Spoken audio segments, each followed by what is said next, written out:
All right, welcome everybody. Another episode here of the Hampshire Capital Podcast / webcast video program. Shane Carter with me as always, Eddie Austin. How we doing, Eddie? Man, I'm doing great today. You know, I got a little information earlier today and I decided to come into, let's talk about debt, loans, stuff like that. So a friend of mine called me, we're very active in the market. And he said, hey, Eddie, I just want to give you a little bit of information. U.S. Treasury bonds now went up to 4.4%. And with that, I said, okay, well, how does that translate to us? And he said, well, you guys are a preferred borrower, so it's a little bit different. But for a brand new guy coming into space, he's going to pay about a 6.5% on a Fannie product or a Freddie product. And then, preferred borrower, meaning someone's active, they have a built relationship with Fannie and Freddie, you might qualify for as low as a 5.8, 5.6%. And, with us, we really lean hard on them loan assumptions. Some of these past properties, we've secured debt at a very attractable loan assumption. Very. For a long term. For a long term. It hasn't affected any of our deals, and even going forward, we're still looking for loan assumptions. So I just thought it would be a really good time to talk about and educate our audience on the different types of debt. A couple years ago, bridge debt was the hot topic. Everybody was trying to secure bridge debt. And there's also been a ton of conversation around rate caps, rate locks, and stuff like that, and how people wish they'd have bought them. I even know people that made money when they sold their rate cap because the amount went up. Oh yeah, sure. So yeah, let's dig into the debt topic. Let's to define some of the major buckets that we look at in our industry, which are you mentioned bridge debt. The term bridge is really sort of like a bridge, right? It's to get you from here to here, and so the point of that debt is usually taken on by mostly value add investors that are going to take and buy an asset at a given price point and NOI.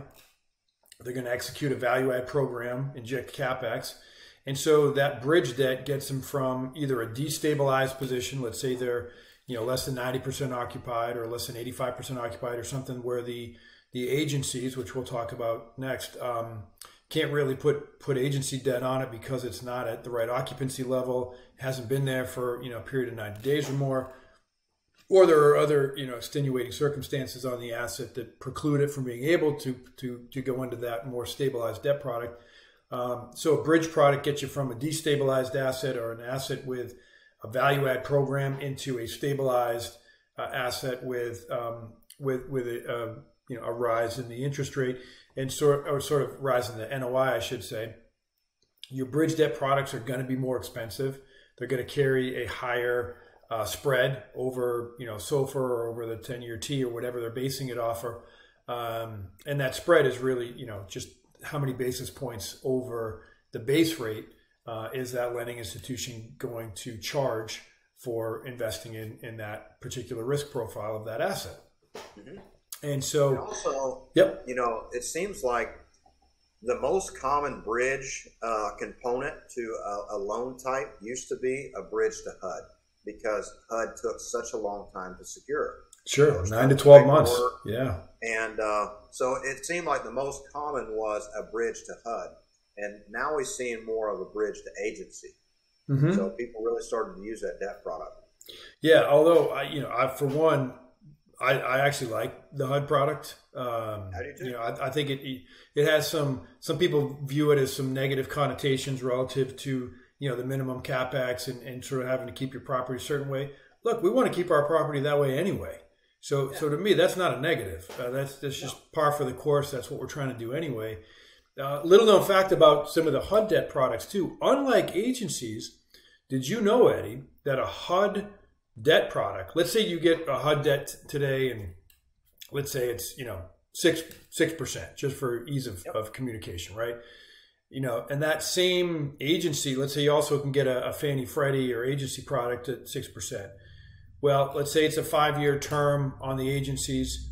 at any point during that term, you look up in 2 years, 3 years, 3.5 years, if interest rates have gone down to the point where you can now get new interest rate debt for, call it 4% or 4.5%, you can't change your agency debt, but you can change your HUD debt. Really? Beautiful, right? You can apply and say, you get that rate reduction program, and you can apply to have that 6% HUD rate drop to what the prevailing rate is at that moment of that day. And you can lock that in, let's say at a 4.5%, even if it's only 2 years down the road. And then you stay in that same amortization time period, you stay in the same other general provisions in terms of the HUD product, but you can actually lower your rate in a HUD product. It's amazing. That's something that a lot of people don't know. Yeah, and also with a HUD, you can go a lot longer term too. That's right, 35-year. Yes, that's right. Yeah. And so, right, so back to the bridge product. So what is a bridge product? People talk about, debt funds and things like that. They're pretty much the same thing, right? A debt fund is a pooling together or allocation of capital for a specific purpose in either a REIT or a mortgage REIT or some other type of vehicle that is set up to pool and aggregate capital and lend it out for an arbitrage. And that's the purpose of it. And so that there's a lot of capital that likes to replicate and steadily increase by going on that in that way, because it's the safest part of the stack, right? You got your primary debt, and you got your mezz debt and pref equity. Let's say they kind of go hand in hand in that sort of second tier, and then you got your JV or LP equity. And then your GP equity is sort of furthest down and at most risk. So, if you're at the first part of that stack in the primary debt piece, you're the safest and you're getting a lower yield accordingly, right? That's why you're only getting, 4, 5, 6% on your money because you're safe. You're generally, your debt service constrained, right? So the loan to value that you're going at is going to be debt service constrained. And in a higher interest rate environment, that generally means you're going to be at a lower loan to value. So you have a lower ratio of debt to relative asset value, even safer position to be in.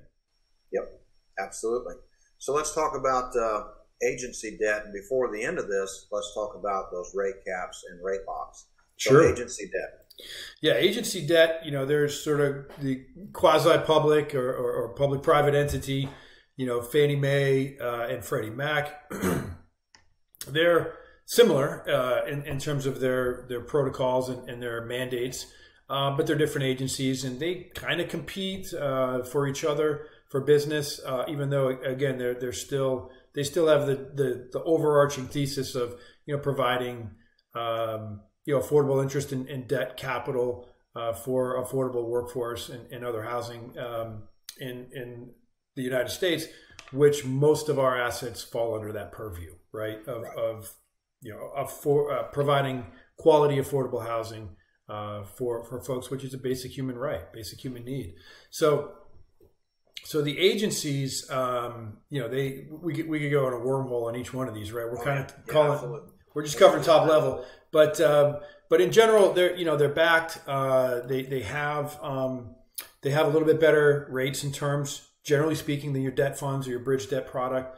And again, it's because they're selecting a safer profile. And that safer profile is in a stabilized asset, has to be 90% occupied or greater for more than 90 days.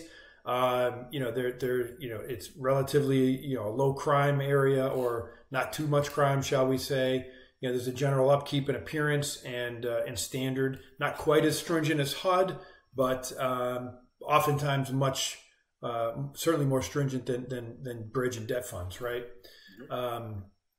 And then again, there's still debt service constraint, and there's still a loan to value parameter there. But the beauty of the agency products is that they're assumable. So if, like we've experienced, let's say somebody locked in an interest rate in late 2020 or 2021, and then they went and sold that asset in 22 or later in 21, that debt was assumable. And, we as the buyer, any new buyers, were able to assume that debt under its given terms and given thresholds. And generally speaking, we've been able to carry that forward. For the most part, bridge and debt funds, they'll do that if they feel it's in their best interest. But for the most part, that doesn't happen. There's sort of new debt that just gets placed on it at that point. And so, there's a lot of security in a Fannie Freddie product. The terms are fixed. Oftentimes the yield maintenance or prepayment penalties are sort of fixed and pre-agreed to. And you can buy those down. You can change that sort of yield maintenance or prepayment out from a 5-year down to a 3-year or down to a 2-year. And so there's just associated risk with that, similar to a rate cap, which is something that you would absolutely likely purchase if you're doing a bridge product or debt fund product.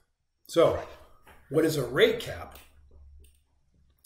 A rate cap is essentially a ceiling that you're buying for your interest rate. So let's say you get a debt product that's at 6% today, go back to our example, and let's say the lender requires you to buy a 2% rate cap. So that means that, so now you're buying this cap that says, okay, you're at 6% now, you're buying a 2% rate cap. That means you've got additional risk between 6 and 8%, but once interest rates hit 8% or greater, there's no more risk to you, and you start getting paid any delta above that. So if interest rates suddenly went to, 8.5 or 9 or 10%, you still would be fixing your rate at that 8%, and so your interest rate is essentially capped at that rate cap, and that's basically how they work. And the cost of them has gone through the roof in this environment because of the volatility and because of the risk of that future hedge. Now today, I'm personally in the camp of, look, our interest rate's going to go higher. Maybe if they go up another 50 bips from here, that's probably it. Will they go down? Well, yes. Yeah. Interest rates go up and then interest rates go down. Go look back in history. That's exactly what happens time and time again. They go up, they go down. They go up, they go down. They never stay down forever and they never stay up forever. It's just the way it is.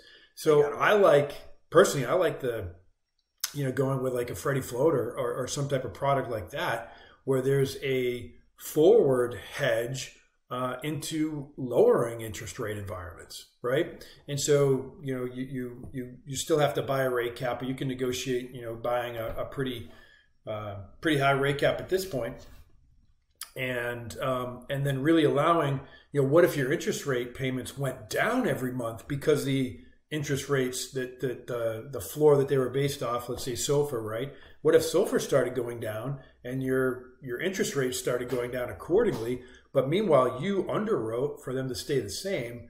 Now you've got that additional conservative arbitrage in your interest rate environment, and you've hedged by placing a rate cap on it so that it still won't go up. I like that play going into this environment, because you have the potential to make that lowering interest rate arbitrage as time goes on, 12, 18, 24 months from now. Mm-hmm. Absolutely. That's that under promise, over deliver. Yes, exactly. And then, you mentioned a rate lock. That's really in the process of applying for a loan, whether it's HUD, whether it's, agency, Fannie, Freddie, and usually also similar for a debt fund or for bridge debt as well. There's a time window in there where you can kind of lock that rate in, and then usually it's a 30-day, and you have to kind of close within that 30 days. But you can sort of watch that, and you can kind of watch it on an hourly basis. A good debt broker will do that for you, and when it's suddenly drops and you can pick up a couple basis points or 10 basis points, let's say, man, you lock that quick. And now you're locked in. Even if you haven't closed that loan yet, you're locked in at that rate. And so if that rate goes up over the next 3 weeks, let's say, you're still locked in at that lower rate. Right. Now, I would tell anyone underwriting a deal right now, if you are that tight on a couple little basis points or something like that, that's a lot of risk.